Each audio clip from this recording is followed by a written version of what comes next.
तो गाइस गणेश जी का कथा हो रहा है। दीदी पढ़ रही हैं। एक सत्यवादी राजा थे आप जो लोग साधु सुन थे, लीजिए सेवी कथा। और धर्मात्मा थे। उनके राज्य में कोई भी व्यक्ति कभी दुखी नहीं रहता था। वहाँ एक ऋषि शर्मा नामक ब्राह्मण रहते थे। उनका एक पुत्र हुआ और फिर कुछ समय पश्चात ब्राह्मण की मृत्यु हो गई। उस समय ब्राह्मणी ने बहुत दुखी होकर भी अपने पुत्र का पालन किया और गणेश चौथ का व्रत करने लगी। एक दिन ब्राह्मणी का पुत्र भगवान गणेश की प्रतिमा को लेकर खेलने के लिए निकल गया। वहाँ एक दुष्ट कुमार ने बालक को आवा में रखकर आग लगा दी। जब बालक घर वापस नहीं पहुंचा तो ब्राह्मणी बहुत चिंतित हो गई और भगवान गणेश से अपने पुत्र के लिए प्रार्थना करने में लग गई।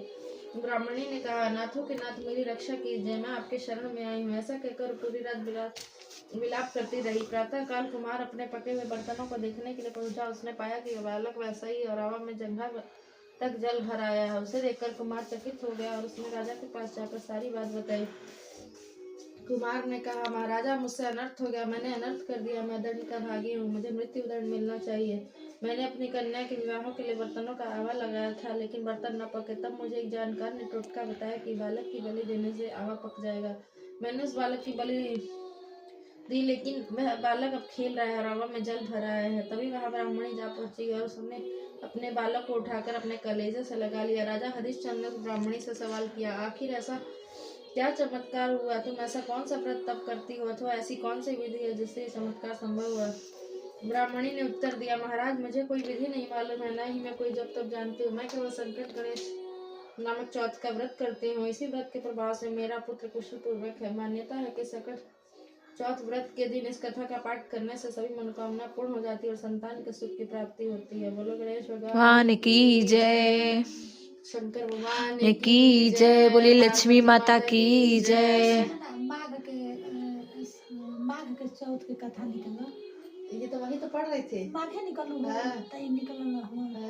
कौन सी होती है? दूसरी होती है क्या? ना ठीक है। मैं तुम क्या सोच रही थी अब तक? कौन सी पढ़ रहे हैं? तुम क्या सोच रहे थे? कौन सी कथा पढ़ रहे? और भी कहना है मम्मी? हो गया? को बड़ी पढ़े दीदी हो गया? कितना टाइम हो रहा है? सकट चौथ की कथा के अनुसार एक नगर में साहूकार और साहूकारनी रहते थे। उनका धर्म कर्म के कार्य में बिल्कुल भी मन नहीं लगता था। इसके कारण उनकी कोई संतान भी नहीं थी। एक दिन साहूकारनी किसी कारण से पड़ोसी के घर गई। उसने देखा पड़ोसन सकट चौथ की पूजा कर कहानी सुना रही थी।